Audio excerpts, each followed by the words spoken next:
très chaleureux du conservatoire, M. Mullier, merci à Anne, que j'aime beaucoup et qui a été toujours derrière ce que je fais, puis allez, merci à vous. Sans vous, il n'y aurait pas de lecture. Voilà, donc dans la lancée des activités de Belleran, Belleran organise après-demain, c'est ça, hein, c'est le 2, un atelier donc, de discussion autour de l'acteur, des différentes techniques du jeu, des grandes écoles, et d'identification de la notion même du théâtre, c'est-à-dire à partir même de l'espace, du lieu, des différents espaces, que ce soit le lieu, que ce soit le cadre, la scène, que ce soit l'espace comédien lui-même. Donc on va essayer d'ouvrir cette porte de connaissances et de cheminement que j'aimerais bien partager avec les jeunes acteurs, avec les jeunes comédiens, les gens qui sont férus de la dramatique, ou tout simplement les curieux. Donc ça va être après-demain à 14h30, c'est ça? 15h30. 15h30. C'est selon. Ici même, ouais. Voilà. Donc, j'ai discret, il fallait dire. Bon, maintenant, concernant cette lecture, c'est une lecture tout à fait sympathique. Je relève moi-même d'une griffe, alors heureusement, ça fini. Voilà. Alors, pour situer, mettre un petit peu en contexte, c'est que c'est des fragments, c'est pas une pièce entière, on passe en vente sur Amazon.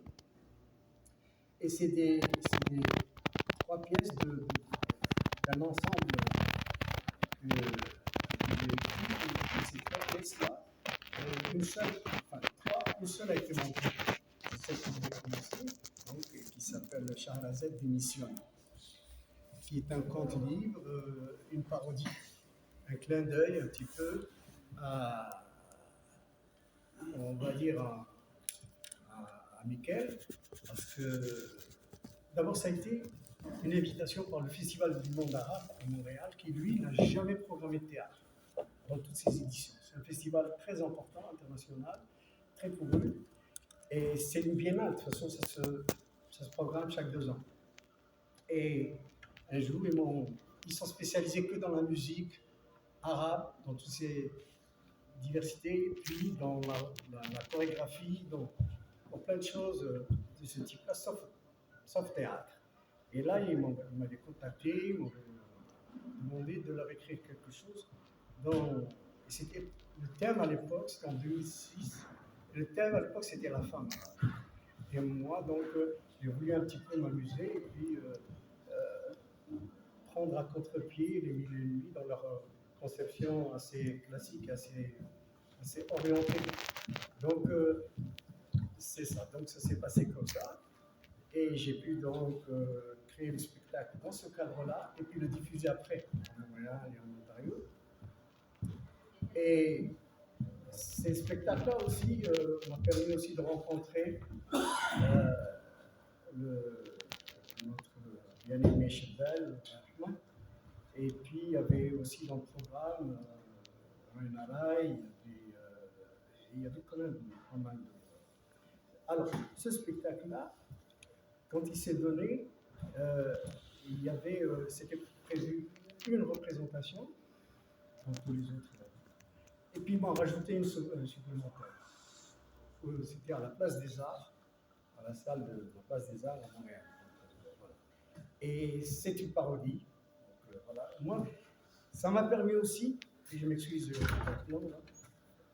de faire aussi, rendre hommage aussi à un grand homme de théâtre qui est Taïb Setiri, qu'on a connu, qu'on a bien connu, donc, et qui était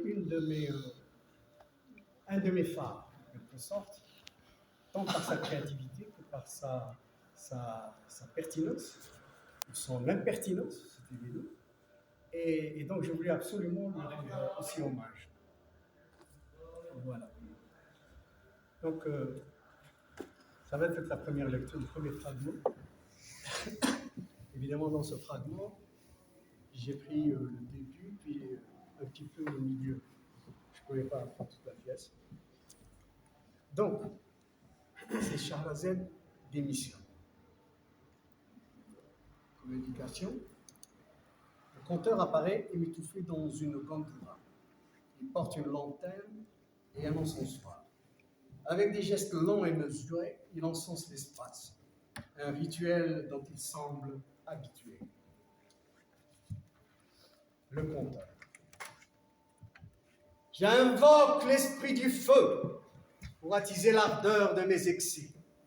J'invoque l'esprit du vent pour faire vibrer les légendes. Les légendes ne meurent jamais. Le temps ne tue que le réel. Assalamu alaikum ya ahl al-khayr. Bonsoir, noble assistance. Mon nom est Badir, disciple assidu et rebelle de mon maître Taïb, chantre de Mogador. Les gens me désignent sous différents vocables, Raoui, Hakawati, Gouel ou conteur. Mais vous, de grâce, ne vous embarrassez pas de ces considérations. Gardez l'envie du voyage pour essentiel. Un temps. Longtemps j'ai voyagé, moi. Et comme disait le poète, dans le voyage, j'ai aimé partir. Musique de lutte. J'ai traversé des villes qui n'avaient pas de portes et des portes qui n'avaient plus de villes. J'ai vu des cités pleurer, leur mémoire sur des remparts enrayés. J'ai croisé des gens qui marchaient à reculons, le verbe haut et le progrès en broguière. J'ai vu des vaches follement amoureuses, vaciller de plaisir. J'ai rencontré des perroquets dont les barbes fleuries tamisaient le sol des bidonvilles. J'ai même vu une nuit le soleil se lever par défaut. Et la mer, jetant en pâture à des marins en chaleur, une colonie de sirènes sans défense. Oui, moi, Badia Raoui, j'ai vu des choses étonnantes. Voilà pourquoi je m'habille de hasard. Le voyage est mon but et je marche sur les traces de mes interrogations.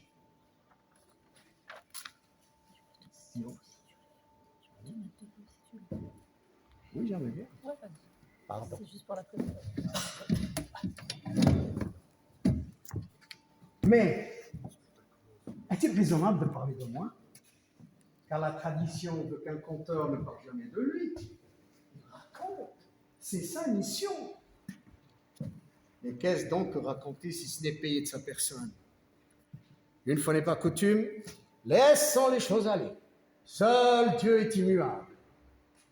Mais pour tout le reste, il y a la magie, le merveilleux et la fantaisie. Il y a que la fantaisie. Toute la fantaisie, je le jure. Le conteur se lève et trace un cercle. كان يا مكان في حديث العصر والكون. Il était une fois, il n'y a pas si longtemps que cela, j'ai animé une halqa sur la place Jama al-Fna à Marrakech.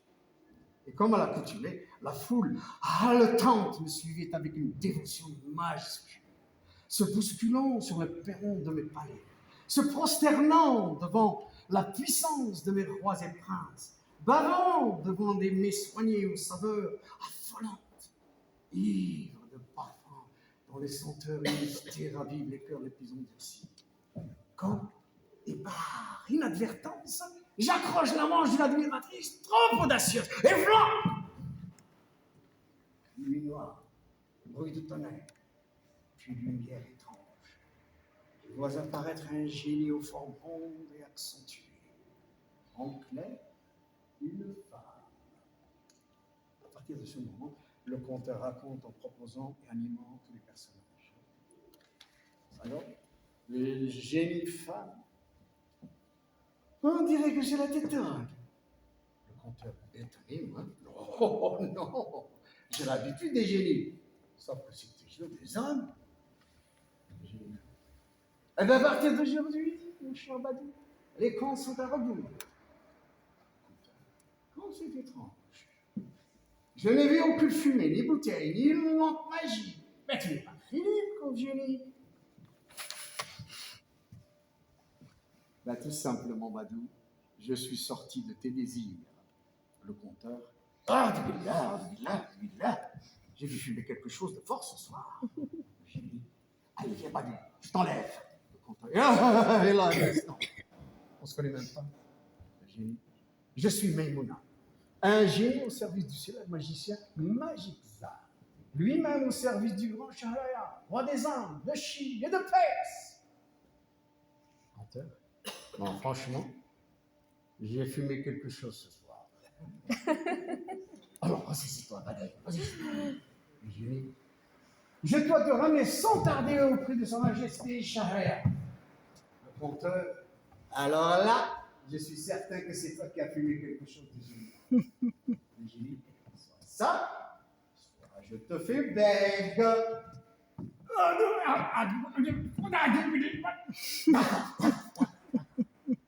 le génie. Alors, monte là-dessus. Elle désigne un tapis.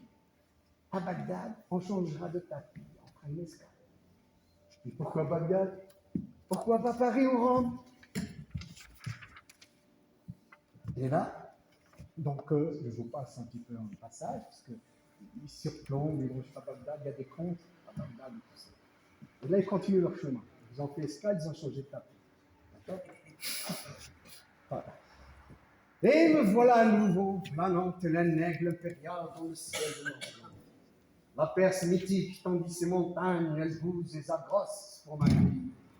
Je plonge dans ses bras tatoués de rêves et de mystères. Bonjour, Ispahan. Bonjour, Shiraz. Et nous voici devant le palais du grand Shahraya, panthéon dédié au génie des anges.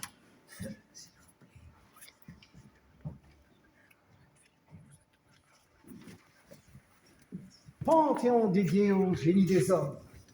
Une merveille faite par des bâtisseurs qui avaient le sens de la douceur. Voûte majestueuse, colonnade de toute taille, arabesque sculptée. J'ai eu subitement le sentiment d'être une crotte de chien devant cette quintessence du raffinement. Mais mon âme devient tout de suite ma gêne. En moins de temps qu'il ne fallait pour le dire, me voilà lavé, parfumé et habillé de la tête aux pieds. Aussi loin que ma mémoire se souvienne, je n'étais aussi richement vêtu. Soit de chine, caftan, perles fines et ciselées. Bref, je me surpris à m'admirer. Vint enfin le moment tant redouté. Ma rencontre avec le souverain des Indes, de Perse et de Chine. Un gong annonça ma présence. On m'introduit dans la salle du trône, où il court en grand apparat présenter ses doléances. Quand vint mon tour, je ne savais plus s'il fallait me prosterner, me courber ou tendre la main. J'ai fait les trois. Votre Excellence, grâce. Il partit d'un rire qui résonna longtemps dans mon orgueil d'arabe frustré. Quel est ton nom? Dire, sire. Tu viens de loin, m'attends-tu? Du royaume du Maroc, votre grandeur. Rien. Comme c'est curieux. Je n'ai pas souvenir de ce royaume. Conteur. Enfin, c'est un pays très touristique, sire. Rien. Touristique. Ah, ce papier là. Le conteur. C'est-à-dire que les gens de partout viennent le visiter, découvrent ses curiosités, savourent ses plats exotiques, tagine, couscous qu'on a volé à l'Algérie, et repartent, le sourire aux lèvres et le portefeuille léger. Intéressant. Et où se trouve-t-il exactement? À quelques siècles d'ici, sire. Rire du grand roi. Visiblement, Sa Majesté se paie royalement ma tête. Ah, va dire. Je te trouve drôle et sympathique. Moi aussi, sire. Dieu merci, il m'avait entendu. Shahraya. Dis-moi, va dire. Les femmes chez toi sont-elles fidèles? Conteur. Non, sire, c'est nos hommes qui le sont moins. Donc, du point de vue soufi, elles ne le sont pas. Le conteur. Oh, vous savez, Altesse, la fidélité, c'est comme la météo. Une question de précision. Prévision et non de précision. Et à ce sujet, je voudrais, si votre Majesté le permet, vous raconter une histoire assez insolite. Shahryar envie de Télobène, s'enfonça au plus profond de son trône et libéra ses oreilles. Sorte de pulsar de mammifères marins, de radar d'autoroute. Bref, c'est quelque chose que ces oreilles-là. Oh oui, oui, oui, donne-moi, gloussa-t-il au bord d'une jouissance apocalyptique. Bien, si, bien. Alors, il était une fois un brave couple qui habitait une petite principauté où régnait une misère calamiteuse. L'homme tenait une boulangerie que personne ne fréquentait. Faute de moyens, évidemment. Si bien que ses affaires périclitèrent et il finit par manger son pain. Un jour, il ferma la boutique et décida d'aller chercher fortune ailleurs. En d'autres termes, immigrer. Il fit part à sa femme de sa décision. « Femme, il me faut partir. Je ne peux supporter de te voir souffrir ainsi. J'irai là où la chance sourit à tout le monde. Et sache, quoi que durant mon absence, je te resterai fidèle. Je t'aime trop pour songer à te tromper. Mais si par malheur, je succombe à une tentation, eh bien, je mettrai une fève dans la boîte noire que voici. » La femme jura de faire la même chose en prenant une boîte noire identique à celle de son mari. Il faut dire qu'en ce temps-là, les boîtes noires marchaient par deux. Quelques années passèrent et le mari retourna chez lui riche et prospère, retrouvant avec joie sa bien-aimée. Ensemble, ils coulèrent un bonheur doux et tranquille, jusqu'au jour où le mari, se rappelant le serment fait, alla chercher sa boîte et demanda à sa femme de ramener la sienne. C'était le moment de vérité, l'ouverture des boîtes noires. L'homme ouvrit sa boîte, d'où tombèrent une poignée de fèves. La femme fit de même, mais aucune fève ne tomba. Elle était vide. Alors un grand sentiment de culpabilité s'empara de lui. Et il éclata en sanglots. « Pardonne-moi, je suis un misérable. J'ai succombé à la tentation dans des moments de solitude. J'ai trahi mon serment, alors que toi... » Et ses sanglots redoublèrent. Sa femme, visiblement touchée, le consola. « Oh, rassure-toi, mon adoré. Sans les fèves qui étaient dans ma boîte, je serais sans doute morte de faim. » Shahryar. Alors sur ce, donc tu as sa femme, n'est-ce pas? Le conteur. Non, si. Ils ouvrirent un restaurant chinois.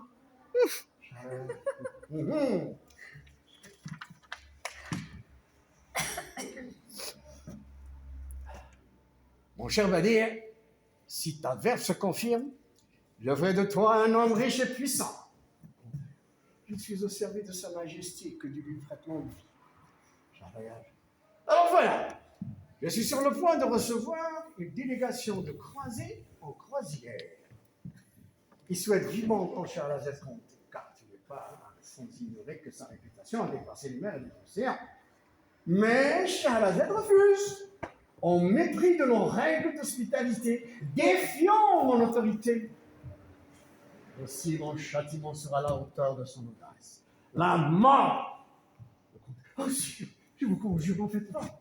Libérez-la, laissez-la partir. Votre mérite grandira aux yeux de vos sujets. Shahryar, tu veux dire que je serai la risée de tout l'Empire? Mais dis-moi, Bédir, est-ce ainsi que vous agissez là où tu viens? Non, oui, enfin presque. Le mari donne congé à la femme, elle prend les meubles, il prend la porte, et tout le monde trouve son compte. Shahryar, tu viens de dire compte. Qui raconte quoi? Si ceux qui n'ont rien à raconter, c'est fini, point. Eh bien, avec moi, cela ne se passe pas comme dans ton pays où il y a beaucoup de risques. Vous voulez dire que sire? Vous voulez dire touriste, sire? Je m'entorche les babouches. J'ai décidé qu'elle mourra, eh bien, elle mourra. Quant à toi, j'entends à ce que tu prennes sa place et son apparence.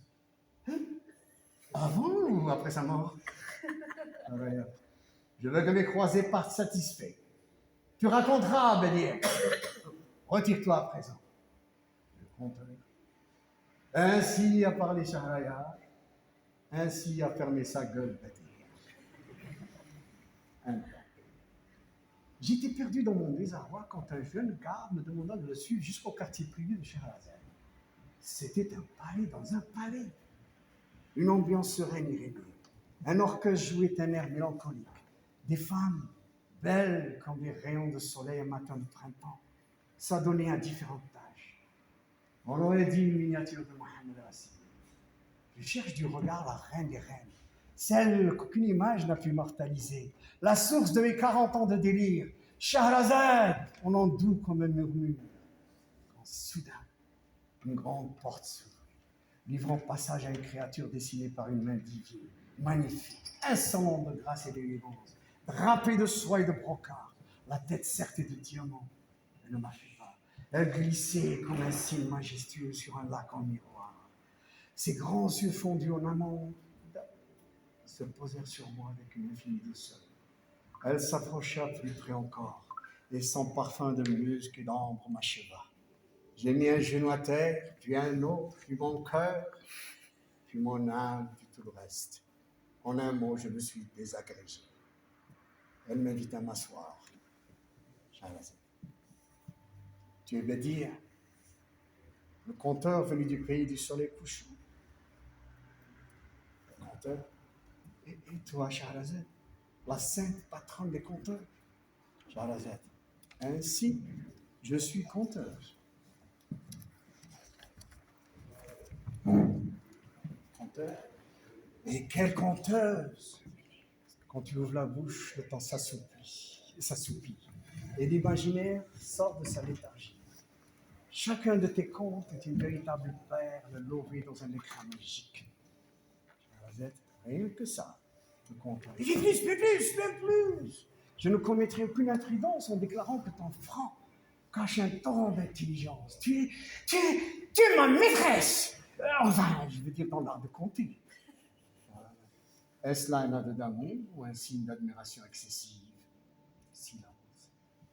Te voilà pétrifié, toi qui tantôt étais si volumineux, le conteur. Peu importe, Majesté. Tout ce que je veux, c'est que vous ne disparaissiez pas. Pourquoi? Parce que votre présence est légendaire. Shahrazad, je veux plus qu'une présence. Je veux un moment d'histoire. Conteur. Mais entrer dans l'histoire avec la tête tranchée, c'est tout de même frustrant. Mais réfléchissez, Majesté, il s'agit juste de quelques petits contes, tout petits. Et votre épouse, Shahrazad, oubliera tout. Shahrazad, si j'ai à raconter, je raconterai mon histoire propre. Je ne veux pas que la voix de Shahrazad, la conteuse, couvre ma voix. Je veux me révéler au monde. Je ne veux pas user de ruse pour me soustraire à l'injustice.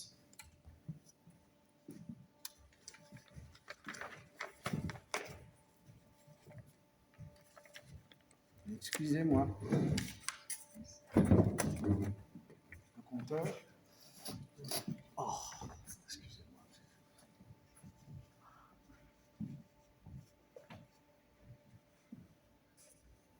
Tu rigoles, hein?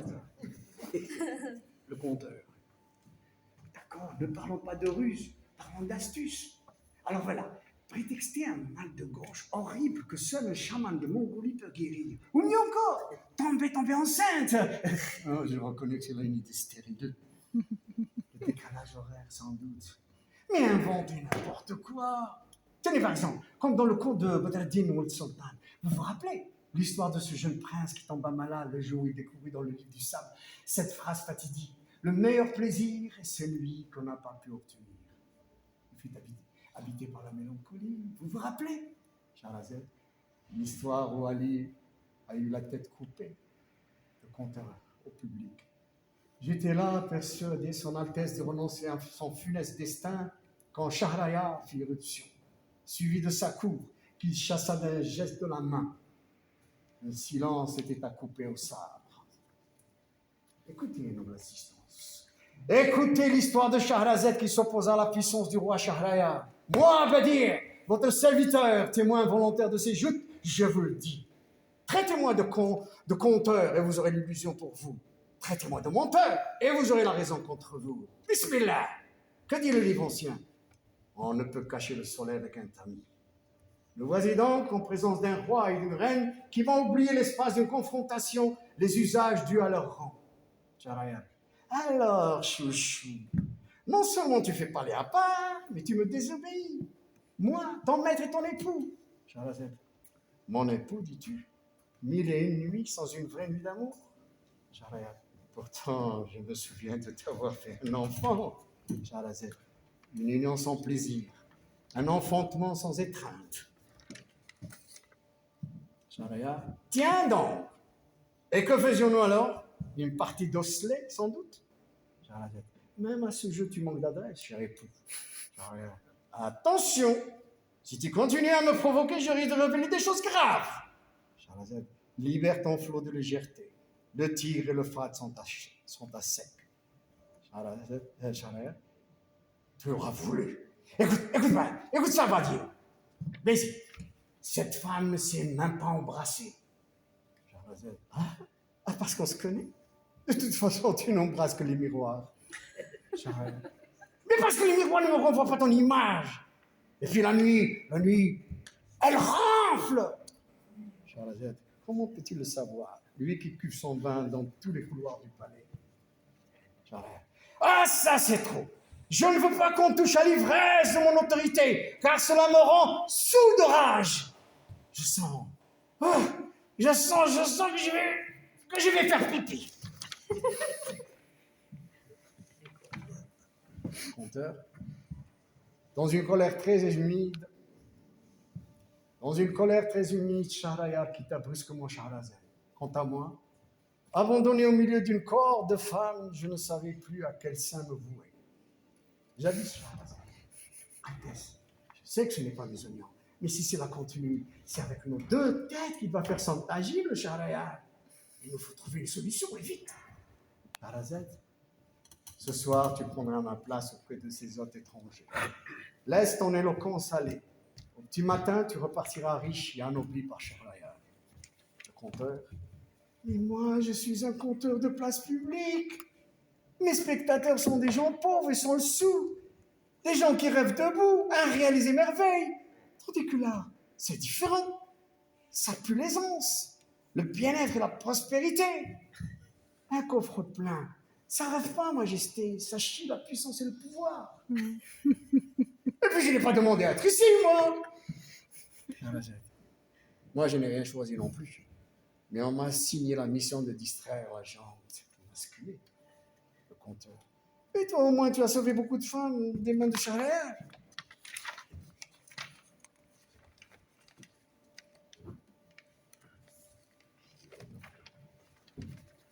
Shahrazad.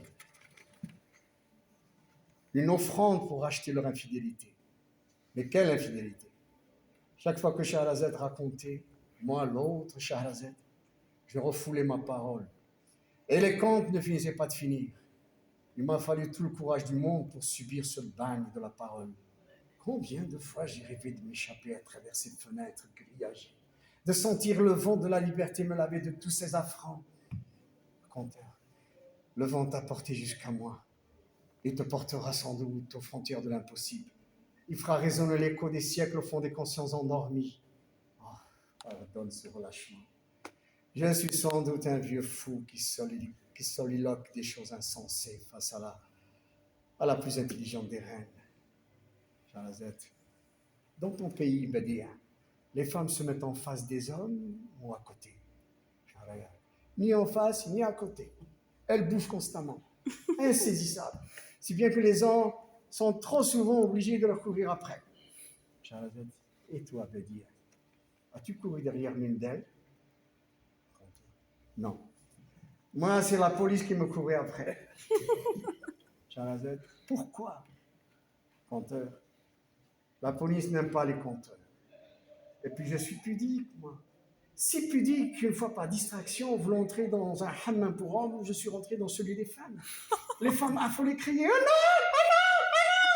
Et moi, dans ma confusion rouge comme une pivoine, « Où est-il? Où est-il? » Shahrazad n'aime pas courir.